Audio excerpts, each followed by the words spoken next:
Hello, everybody. Welcome to the Church Basement. Clearly, you already know about the Church Basement ladies and you're interested in what we have to say because otherwise you wouldn't have clicked go on this video. So my name is Greta Grosh and I am the writer for the last 8 musicals in the series, and I'm an original cast member. And I'm here with Barry Anderson. Explain who you are. I'm a director. I'm the new person to the party here, but we've been talking heavily about how to take what everybody's loved for the last 20 years on stage and bring it so you can watch it at home. And we'll get to know Barry a little bit more in just a second. And then Tara Borman here, who's also an original cast member of Church Basement Ladies. And the movie that we're thinking about doing, the character that Tara plays, Beverly, is maybe a little too young for me to portray. That's okay. I think you have a very lovely young face. Oh, thank you so much. That's right. That but the show started back in 2005 when Tara was a teenager. And so, anyway, so we want to keep Tara involved. Moisturize. Yeah. So, so Tara is here with us to help sort of moderate some of your questions, and we'll act as a production assistant and be on set and things to help coordinate with extras and forms and filling out paperwork and all of that. Anything you need. Anything you need. So yes, so I'll just give you a little background about how Barry and I met. Friends of ours, part of our larger Church Basement Lady family, are mutual friends of both of ours, and when they got married to each other, we were at the wedding, and Barry came running up to me and said, "I've always wanted to do a Church Basement Ladies movie." And I'm like, "Who are you?" So tell us about your background and how you got into film. Yeah, so I'm the prototypical. I started directing movies in my basement when I was 10 years old and been doing it ever since. I've directed about half a dozen movies, numerous pilots, commercials, all that sort of stuff. And so my claim to fame is working with talent, very much finding the best people and working with them. And my friends, Antonio and Lisa, they kept telling me about this play because that's actually where they met and then subsequently fall in love. So this play just keeps giving and giving and giving. Yeah. But they said it was great, so I actually came and saw a performance prior to the pandemic, and I was like, I see a future. And I knew what I could do with it, but I didn't know anybody from it. So I kept asking and asking, and I think I don't know if they gave me your contact info. They gave me someone's contact info. They never got back because obviously when the pandemic hit, people just didn't know what to do. So then at the wedding, when I heard you were there and I met you in the steps, I'm like, we have to make this. And you were like, we're in. So then we met, so all of the musicals are licensed through Troupe America Inc., and Kurt Wolin is the executive producer of that. Executive producer of Troupe America Inc. And so we met, the three of us, to see if this was indeed something that we wanted to sort of figure out and how to partnership. And theater is different than film. Yeah. And so I know that for Kurt, he was like, I don't know if this is how I can add value. And we said, you know these characters, you know these shows. But so then I stepped up to become the executive producer. So that's why we are coming to you now, because Barry and I are really leading the charge. And so working with our entertainment lawyer, we have put together an operating agreement for a new production company called In the Basement Productions. And that's going to be sort of the clearinghouse for whatever this turns out to be. And so with this particular project, the way that it works is that we create a separate LLC called Church Basement Ladies Movie, and that's an opportunity for you to partner with In the Basement Productions to help make this movie happen. And so the opportunity to participate with your funds, that's why we're here today, to answer some of your questions and explain how that all works. So have you done this sort of crowdsourcing investor thing before? We've done a couple of our pilots were successful in there's 2 different forms of when you're going to investors. It's either people who are investing a larger chunk to bring it to life that has monetary and or other benefits, or there are people who are just so passionate about the particular subject that they're like, hey, I want to be involved, here's a little bit of money, and that you can scale it because you have a large enough audience. And that's part of the reason I thought that this particular set of plays works so well in translating is you have this long track record of success across 48 states, 3,500 performances, 4 million tickets sold. But what's really fascinating about it is it's never lived outside of the live theater. So no one's bought a DVD, nobody has a VHS tape, there's nothing streaming online. So there's a massive audience that has never had access to this, but it's proven and we know it works. And so that we can add an element in, like you said, in a movie or a series, it's different than on stage. But we're not going to lose the essence of what has been successful for 20 years, but we're going to bring this to a whole new audience. And the great part is as the audience ages, they don't come out to the theater as much. Now they can still engage with this, so we get to capture more of your current audience and expand the audience, which is why I'm so excited. Yeah, and this happened, we started working on this before I met Barry during COVID, because Kurt, with some other producers, they had this idea that we should make this Christmas movie.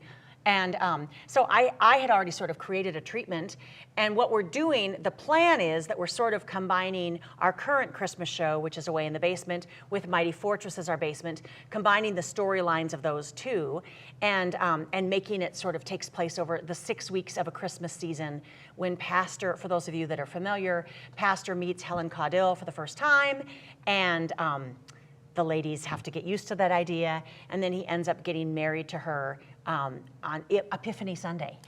So that's sort of the little package, which also then could theoretically launch a series. So we want to really start at the beginning of our Church Basement Ladies story. But what's so interesting is, as the playwright, you know, I wrote a combination of the stage shows, but Barry comes at this from a completely different point of view, and you're like, we don't need all that. We need to simplify the story because we want to be able to show it. Yeah. And so it's been a lot of me cutting, going, I guess this could be an episode. This whole storyline that was so important to us on stage isn't important on screen. So yeah, I've done this before when I've worked with people who are taking stage material and transitioning it to a visual medium. On stage, everything has to be verbal. You can have sight gags and stuff like that, but you're usually looking at one side. And when we bring it into this other format where we can kind of really be close up on this and catch a reaction here, a lot of it can be said with less words and more of the slapstick kind of comedy. Oh, yeah. That's like the root of this. That like the more of that we can get, the better it transitions behind all ages, across geographic, different countries. And I think what makes this particularly special is the fact that there's really nothing like this in series or movie form. Everything, if you look at the Christmas movie phenomenon, you go to Hallmark, you go to all these different places, they think they produce like 250 Christmas movies, they pump them out. And they all have the same formula. It's exactly the same, but everybody that consumes them, they're all looking for something. They love to stay in there, so they don't mind if they're a little bit hokey or they're kind of the same, but they want to find something different. Yeah. What I like about this is that the way we have it set up is that the main four characters in the Church Basement Ladies is the heart and soul of everything that we want to do. And so we have to meet, and there are A stories. So we really want to get to know up close and personal, who are they, how they interact, when an action happens, how are they going to react to it? And that's kind of the footing for everything that we want to move from here. And then the B story is, of course, in every great Christmas movie, you got to have a love story. And this, the pastor meeting kind of the out-of-towner that's coming in disrupting things, that's kind of the side story that brings it together. But what's great is because it all happens organically in the plays as they are, it sets up to have multiple seasons of a show where we can keep playing. I think, what do we have, like 12 seasons worth of material? Yeah. Like it's like it's a lot, and it's nothing that can ever make its way to stage. So even if you wrote plays 10 and 11, there's more material that can ever appear on stage. And everybody that has been coming to these plays for 10, 20 years, they want more. And so this is the opportunity, especially as we all know, as we get older. How much do you want to jump on a bus and tour around America over and over again? So this can take all that creative energy, put it into a thing that allows it to go out to more people in a more affordable, broader spectrum that can enhance. That not only can it put butts and seats in the theater, but the theater can tag on to what we're doing. So I really think this is a synergy to kind of expand the Church Basement Ladies universe. So now that we've convinced you that it's a good idea, It's a great idea. It's a great idea. Let's talk about some of the nuts and bolts about how this happens. So, and again, how we come together. When I bring with me Troop America, which is the characters, the material, tried and true material that's tried and tested. You come from the production side, and you have the production team and what that budget looks like and things. So we've been in meetings about that. So, and the budget for this that we're thinking of it's bigger than I sort of thought. I was like, some of those numbers are a little staggering. But yet, when you look at the budget of a film, it's still considered a small budget film. So right now we're talking about a budget of $350,000, and you're thinking that this would probably be like a 25-day shoot. Yep. And so we're hoping to film all this in the spring so that it can be edited over the summer, and then we can release it in the fall so that it will be available for distribution at Christmas. Yep. So a couple questions. We're going to have questions about how this is distributed, how the money is used, Even nuts and bolts questions like, is this licensed and insured? So I know you want to know things about like who's the cast going to be, but let's talk about some of the details, some of the math of it first. Yeah.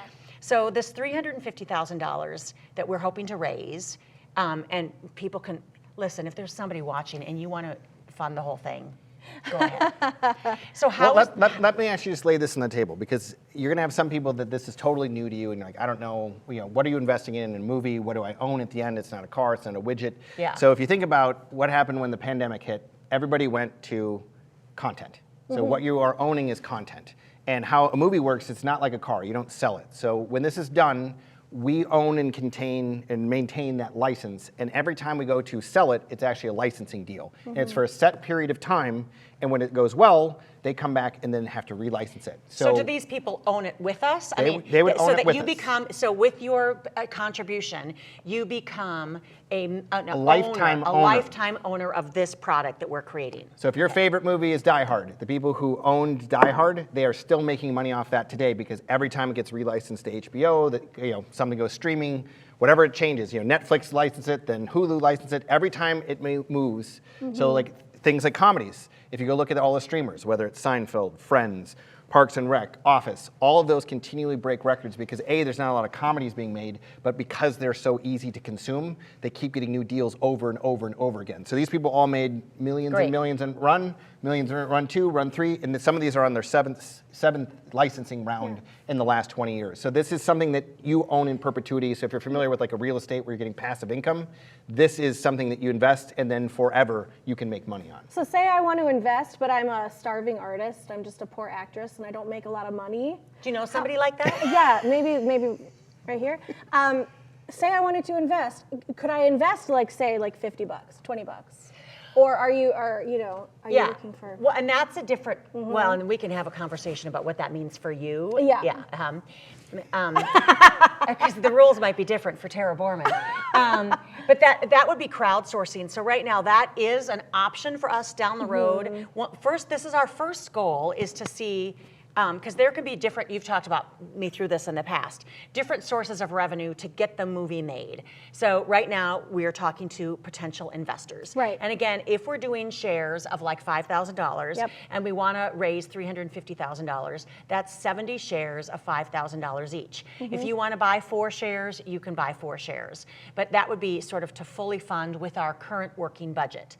If we don't make that, or if we fall short, there are other ways. We could do crowdsourcing, but then you don't own the piece. That just becomes a contribution, a gift, as it were, that you're like, I want this movie to be made, I would like to see it someday, but then you don't own a piece. So right now we're wanting to sell shares so that people can partner with us to make this happen.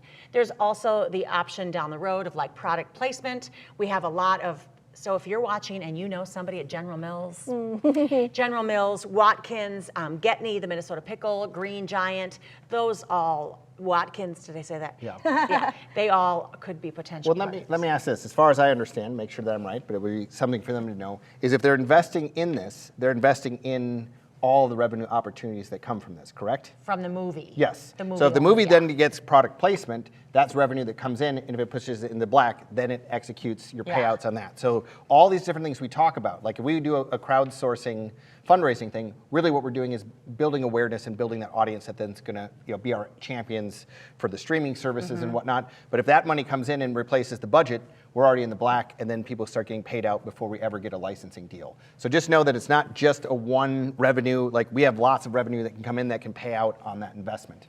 But there is the possibility, and this is why there is an agreement, and because this is heavily regulated by the state of Minnesota, if you're gonna invest, it is a risk, and there is a great possibility. Percentage-wise, yes, Church Basement Ladies is loved by millions of people, but percentage-wise, most people that invest in movies will not get their money back.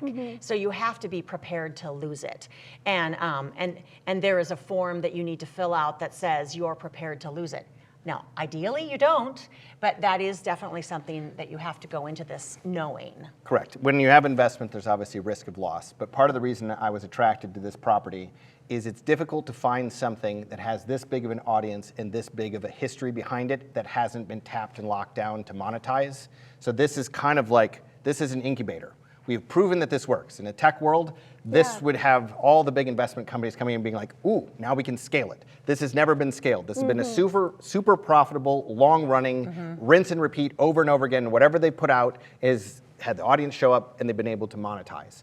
But just being in 48 states in 3,500 physical locations, we can now plug into the internet and be global and have a much wider audience. So this is, if you think about tech and think about people make money, they take something that works and scale it. You've proven it works, we're here to scale it. Yeah. So even if only, like you said, 4 million people, even if only 1% of those people ever watch it, because that would be a thing. Yeah, like you said, distribution, or even if we put this on a streaming platform. You also once said that we can create demand. Didn't you say that you can go to Netflix and type? Yeah, so the Netflix has a thing where if you get enough people, that you can actually go request for certain movies to get on, and if it reaches a certain threshold, they send out their acquisition agents to actually come and make us an offer. The other thing is there is an example of a film that was made, crowdsourced from, it was actually a military-based show because it was a bunch of ex-military people that owned companies. They decided to make this movie, and they were offered distribution deals, but it wasn't enough. So they actually went forward and made it themselves, and they made so much money that first weekend that literally, like, the streamers were calling them. I think it was like, I think it was actually on Amazon. They were selling direct, and Amazon called them and like, what are you guys doing? This is making more than like Hollywood features. And they made millions of dollars in the first 12 months because they got their fans executed and came out. So there's definitely more than one way to slice the apple. That's part of it. So right now we need to make the movie, and then we can leverage some of our audience around the country to create demand for the product. Interesting. Yeah. And I'm going to say this, just to make sure, because we were talking about the number stuff. So, and again, with movies and intellectual property, sometimes it seems, if we just extrapolate this out, looking at the numbers over the last, because it's been 18 years? I keep saying 20. Since 2005. Since 2005. 2005. Math. The amount of revenue. So 18 in 2025, it will be 20 years. There you go. Yes. So it's not even 20 years. So over the last 18 years, the revenue created from this inside, not merchandising, nothing else, has been over $200 million. And this is content created in Minnesota, started in Minnesota, and then spread throughout the country, which what we're calling regional theater.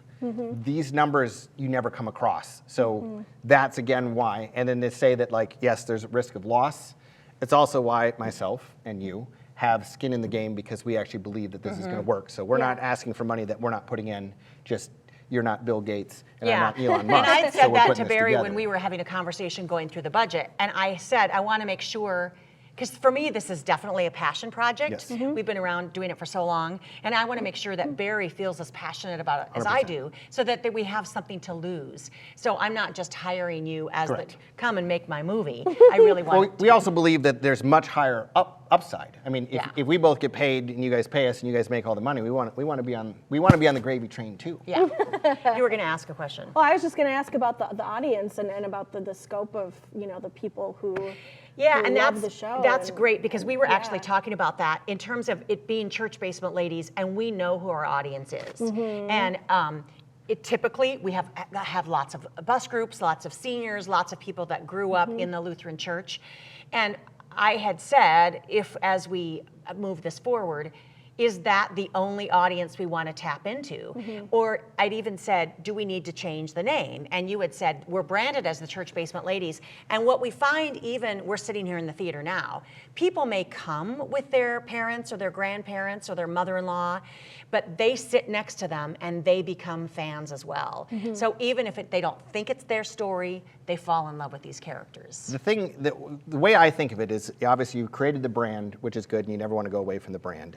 When people are introduced to it, what you're getting introduced to is not the Church Basement Ladies, it's the 4 women. It's like when Golden Girls first came out, people thought this was going to be for, old people. Old people. And I literally have people from their 20s on up now that are wearing the different characters that identify with them. And you have that same scalability, because what we have is we have 4 women that you can identify with, that their own personality, their own temperament, and that's what you fall in love with. And then you tune in and you see what kind of crazy hijinks happen from there. So it is really these 4 characters that are the heart and soul of everything that we're creating. And funny. People always love funny. Well, I mean, what was the new, I think recently the new Night Court just premiered, and it's the highest, it's the highest ranking comedy in over, I think, 6 years, because there is no mainstream comedy being pushed out, and every time they do, people are surprised. Hey, and you're like, people want to laugh. And you've also said that there's something about it being it'll age well. Yes. Because it is set back in we started in 1959. So you talked about that. I did a film that I did a few years ago, Lumber Baron. Part of the reason it got picked up and distributed by Lionsgate is because period pieces don't age. So when you go to relicense, nowadays you go back and watch something in the 90s and someone's got like a phone that looks like a brick and they're like, oh, that looks a little weird. Or they're on the internet and it's like a green cursor and you're like, oh. There's things that date it. This show is already dated, so basically you take away when was this made and is it like relevant, and you go, who are these people? I want to hang out with them and see what happens. So we're already built in that no matter how many times we license it, we're never like, oh, I don't know if this is going to work in this era, because we're already in the era and people bought into it before they even fall in love with the show. Yeah. So just to make sure that people know that you know what you're doing, because they know that I know what I'm doing. So I had asked you about this too, like, because I met with an entertainment lawyer, so all of the contracts and agreements are going to be legal, and but then asking you like about your team, and do you carry insurance, and so just sell us now on you. Yes, your name is Anderson with 2 S's. Yes, I'm from the region. No, so I've done pilots for HBO. I've worked on all these different things. So like I've worked with various levels of A-list movie stars down to sports stars. Really what my team does is we're really good to come in and take something, overproduce on the budget that we're giving so that it looks like, for instance, that movie I was talking about, when the distributor looked at it, she said to the producer, next time you do your movie, hire the same team because they are giving you something that looks way beyond the budget that you're for. So my team is put together from a bunch of crazy people who are just as passionate as we are, and we come into this knowing that there's a business side to make money, and how you make money is you over-deliver in what we do. So people I've worked with have worked on Academy Award-winning films, hit TV series, you name it. And someone from our teams. People, like in terms of if people that are watching are from the theater world, like director, producer, we understand that language, but like director of photography. Cinematographer, the grips, the gaffers, like all those people, they're all working on shows and things that you guys like and love anyway, and they just happen to work with me on And they come with you so then, is that sort of what you call your production team? Yes, that is my production team. I call it my family because, when you work on this, you come close, and there's a certain rhythm. It's kind of like a dance partner.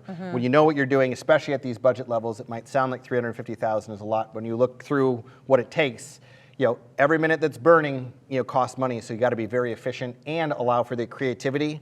And those that have ever worked in theater or film, comedy's hard, and you got to leave the room for the comedy to happen. So that's why my family team works so and that's great because you have your family team and I have my family team, and like having Tara here and Tyler is here helping out. And so wanting to have other members of the Church Basement Lady family that know the product and these characters and the story so well. So that production side, and then you can look at it with new eyes. So I think that it makes me feel confident. So again, wanting to instill confidence in you that we know what we're doing. Yeah. And then in terms of like the casting and the characters, we'd also talked about that. Like, do we need to go and reach out and find a name? And I had said ideally that, like with Friends, those actors were pretty unknown, so that the Church Basement Ladies can become the celebrities. It's a true ensemble sort of cast. Yeah. And there is something tricky if you bring a celebrity in, then yes, there's pros and cons to that, but is there a way, and then even we talk about just our local audience, they love our original cast. And so when we're coming to you as potential investors, knowing how much you love Janet Paoni and let's just be honest. And Greta Grosh. So at the moment, that's what we're hoping to do, is that we can continue to use those 4 characters, because that also really saves on the learning curve. Because and the budget. And the budget, we know these characters. We know we want this to be musical. It probably won't have as many songs as in a stage show, but we've done all that. We've created all that. So, yes. A question I have is, How do movies make money?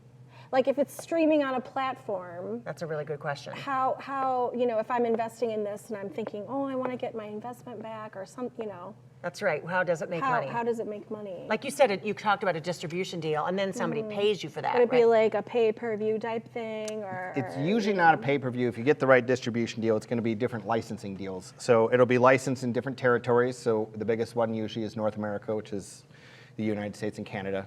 Then you have European rights, Russian rights, China rights, all these different territories around the world. So your distributor may distribute worldwide, or you're doing different deals in different territories with different distributors. But again, it's all license-based. So for instance, if Hallmark loves this and they're like, hey, we got a bunch of these Christmas movies, but they're all aimed at a younger audience, we want this, they would want exclusivity for a period of time. Could be a year, could be 2 years, and they will pay for that exclusivity. So you might get a $250,000 one-time deal with Hallmark, and then that period runs, and then you basically have a new product to go sell everywhere else. And then based on the agreement, the operated agreement that we will have with you, we pay bills first, and then so you don't necessarily we got to pay off the project too. So it's not like that $500,000 automatically gets split amongst all the people, right? Correct. Well, if we raise the full budget, it would be if we don't raise the full budget, then some of the first money comes in, pays off that $350,000. But if the $350,000 is fully raised, people off right then away. as soon as that just And it starts starts off by paying off your initial investment. Yep. And so then ideally, and a friend of mine who produced a show called Tony and Tina's Wedding, Sandy Hay, here in town,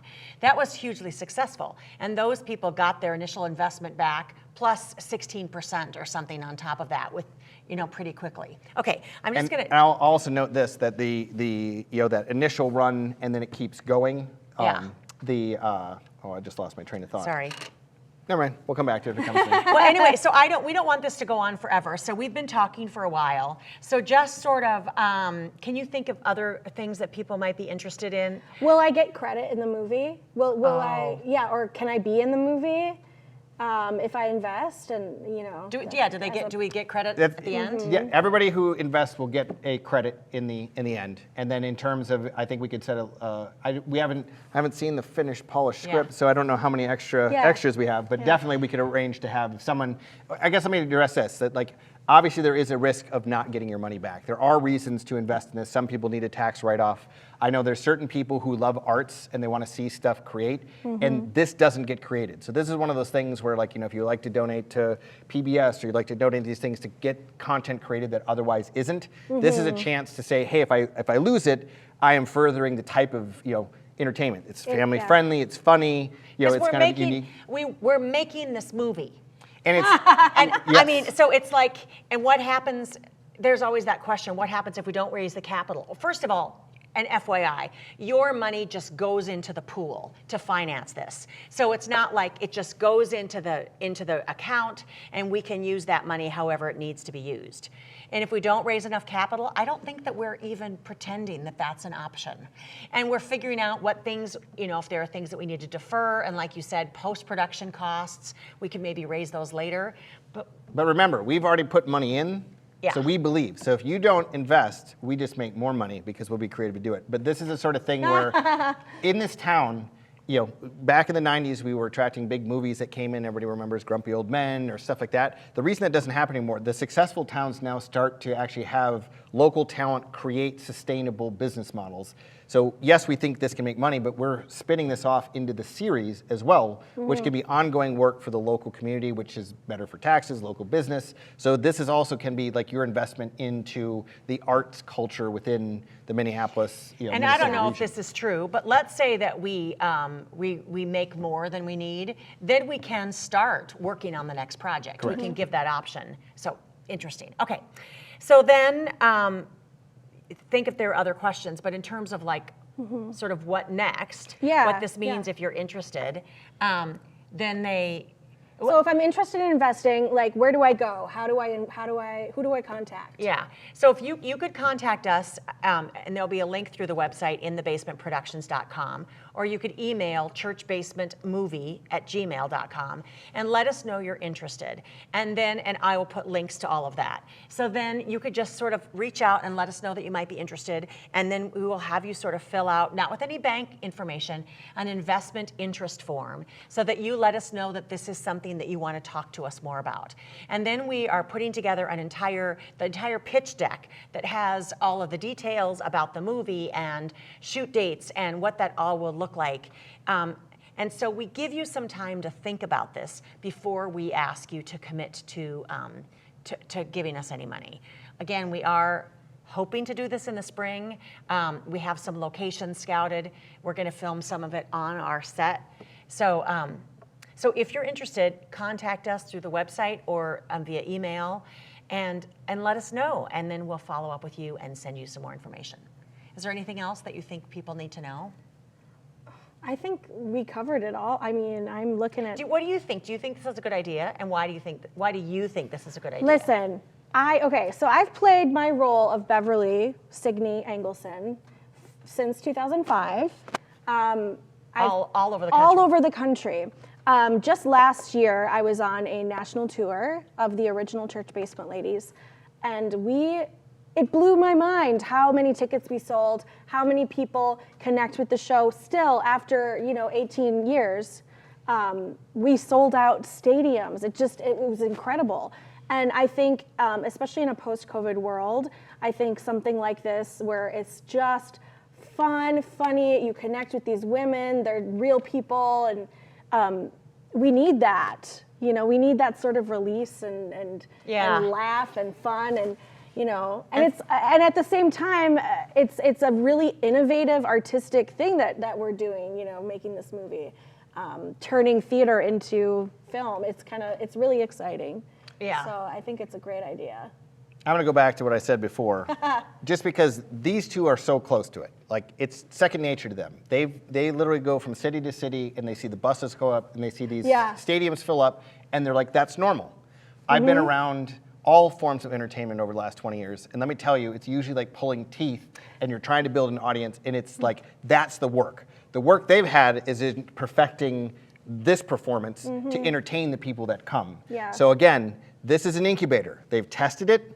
You are like sitting on the Apple, Google stock here in terms of it can't scale quite that much, but like the reason that we're asking for investors right now is the fact that like this is something that like really isn't something that's going to limp to the finish line. No. This is something that's like going to be transformational in terms of like this is going to create a lot of jobs and a lot of art. Yeah. And my personal passion in life is literally how often can we laugh? I feel like that's how you judge a successful life. And you all have been making people laugh for 18 years. Yeah. And I want to make more people laugh for 18 more.